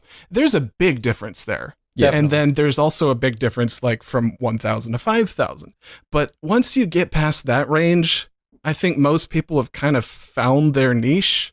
And I would say that like if we had someone on who had 15,000 subscribers, that doesn't mean that an episode that has a guest with 2 million subscribers is going to be much better. I agree with you there, definitely. Like that's kind of the sweet spot there. When someone It's really finding that self-confidence. I was gonna Yeah. say, yeah. right. I think that's kind of what like getting that to that place where you can finally be like confident in what you're doing. I saw that so much in like I would lean into like Jakey and Gus Johnson voices and stuff when I was making jokes in videos because I was afraid of like, because I was like, well, I know people like, you know, this goofy voice that they do, or I know people like this style of delivery because they do it and people love it. And I was so afraid to like do my own thing. And then as soon as the Jack thing happened, I was like, okay, I somehow I now feel totally comfortable on camera and I can go after all my own like bits and jokes and voices and like in-house memes and everything. So I totally agree with you. That self-confidence means like a shit ton to how someone can like keep a conversation going and like keep up their presence and character and all that shit. Yeah, definitely. It's because you have more eyes on you, so you feel like more pressured to actually like find your own thing and not get criticized for like, you know, having a sliver of somebody else's thing. You get pressured to find your own place. It might be also be like increased. Yeah, and like that increased feedback, like that large amount of feedback where you can really see what people are what people are jiving with and what they aren't. Like I'm sure like Lars, you've not altered, but the podcast has grown alongside like different like insights and things that the fans like and everything like over the years that you've done it. Although I will say that the feedback has been very, very, very positive for almost the entire time. Like, oh yeah, my experience with it has been just like people are pleased to listen to this for the most part. That's what's so nice when you hit that sweet spot on the internet where people just like want to see you. Yeah, they just want to see you succeed, and they also just want to like give you the benefit of the doubt that okay, I'm gonna give this guy an hour of my life, but he's gonna entertain me. Mm-hmm. And like it's a very nice mutual relationship. I really like seeing stuff like that. How long have you done this podcast, by the way? Done it 2 years now. It's a long time. That's awesome. Yeah. And I've been here, freaking epic. And now there's going to be a new chapter. Yes. Yeah. Thanks. Great job, Doplex. By the way, building it from the ground up. Little factoid here. This is actually going to be episode 150. Oh, really? Boy, Yeah. I'm a milestone, Hell bitch. yeah. Congratulations. That's fucking epic. Yeah, well, that's kind of a congratulations to yourself now because you're one of the co-hosts. Hell yeah. Yeah. Hey, James, congratulate us. Wait, I got the Loopy Loop song pulled up. Can I play it? Is this copyright? Yes. Lars, can I play it? It's definitely copyrighted. Maybe not if we're going to start putting this up on YouTube. Okay, I won't. I was gonna. Well, can I ask you why haven't you done YouTube yet? Okay. So, for starters, I don't have like it. I have a personal YouTube channel, like I use mostly for private stuff. Yeah. But I don't have any sort of presence on there. So, at first it was kind of a combination of that, and then also we didn't want to split the listens at first because sponsors rely almost entirely on the metadata that you can give them from your audio listens. That's true. So Interesting. But at this point, I mean, we're just kind of talking about how, you know, if a YouTuber is going to be one of the co-hosts, that we might as well maybe start putting it up. So I think it'd be a good idea. that's probably going to change. Well, and I think like if you put it on YouTube and you're able to, because they have like a really good tag function now, but even before that, just getting like tags and stuff in. Yeah. But if you're able to put it on YouTube and let's say, you know, put fucking James Miller in your title, I mean, the growth is going to be fucking insane. Yeah, I anticipate Like, a cool 6% or so. It's going to be awesome.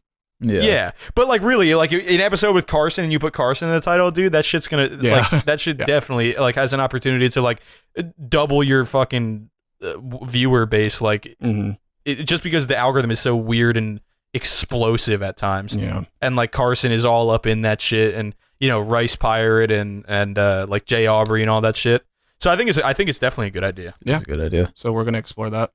Lars, right, real quick. Sorry, I just want to say, Lars, you should start a YouTube channel. I know we need to wrap this up, but I just want to say you should start a YouTube channel. I have one. No, and I mean like you should make stuff, because hear me out. And like, you know, I looked at your Instagram. You're a good looking dude, and I think you could actually like, you know, because you know how they say like, you know, good looking dudes do pretty good on YouTube. you should monetize them looks, boy. I agree with that. I think that really does matter. More of an audio guy, but that's fine. Okay. Dude, we've had a severe lack of grapefruit sucking wiener technique content in like the last 5 years on YouTube. I think you could really fucking lock down that niche. Grapefruit Alright. technique part 2. Yeah, I just have a throwaway channel. I do have a random popular video called Nate's Narm though. I don't. You guys should.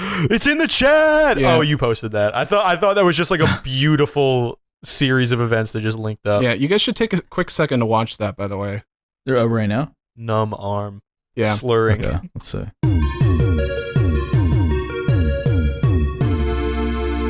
Oh! What's the matter? Anyway, yeah. He hit his head hard as shit. That was dark. Why did you Yeah. make us watch that? What is that from? That can't be like a real TV show. No, That's that got to is. be like some bad pilot. No, it's from. I think it's called 6 Feet Under. It's a very like beloved show. That scene out of context is That really is funny. horrible. Yeah. Yeah, Numb that- arm. that's really Just bad. made us Yeah. watch some guy have a heart attack. Yeah. Kind of epic. That's how we do it here on the first podcast. All right. All right, I think we All can. right. You guys want to? I guess this time probably won't need to do this every time, but since this is Doplex's first guest episode, you want to kind of point people in your direction? In my direction or James' direction? Yours. We won't do this every time. Oh, okay. Yeah. All right. Okay. Well, that's the show. I think we did it here. I guess. James.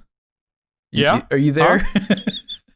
I like the "Are you there?" bit. Yeah, sorry. I was watching Numb Arm. All right. Well. Doplex, this is your time to plug your channel. And Oh, I thought I was stuff. gonna plug James's channel. I'm sorry. All right. Okay. I'll plug No, you mine, plug and then you. all right, we'll go down the line. Okay.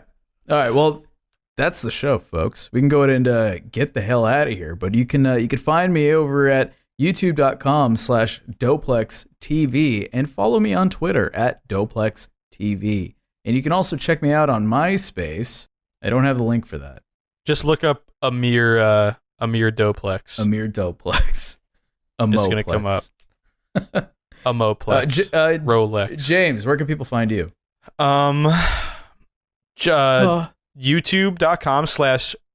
YouTube.com/JamesMiller69. That's Nice. real because I couldn't get James Miller because it's like the most white popular name of all time.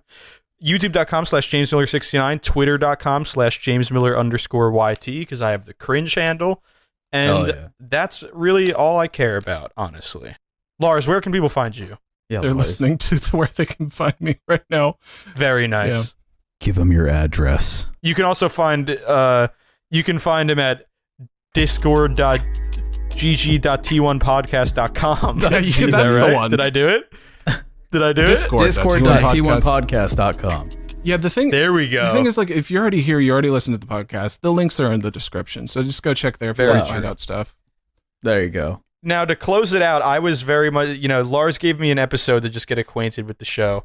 And Lars asked Doplex a question. He asked, or I don't know if someone else asked it, but the question was, does Doplex think he can beat Lars in a foot race? Oh. Is that wrong? I think that was Joe who asked that.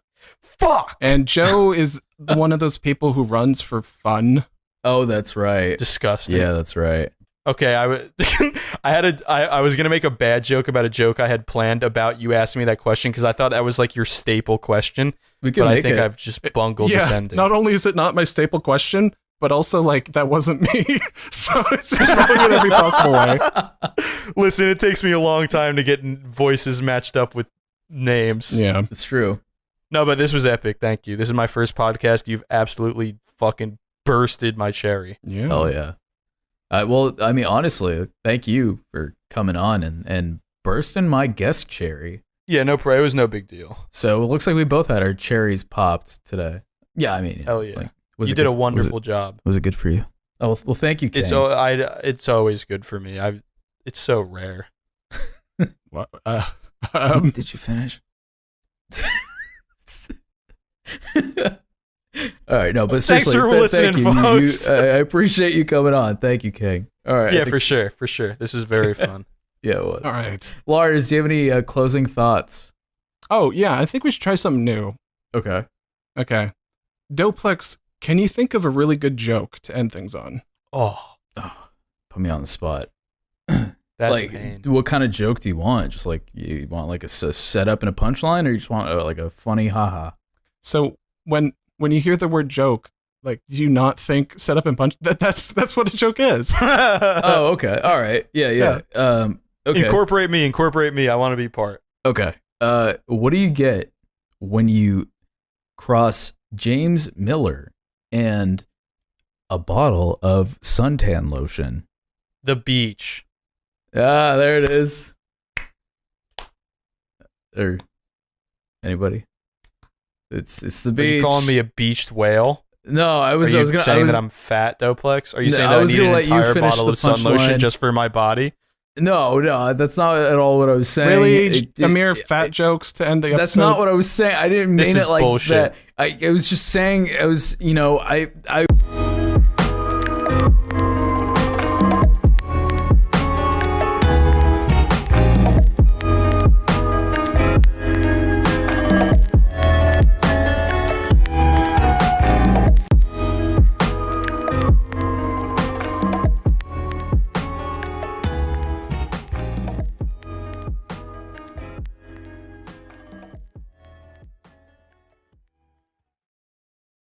Hey, dog. I'm a sassy black woman named Chikiki.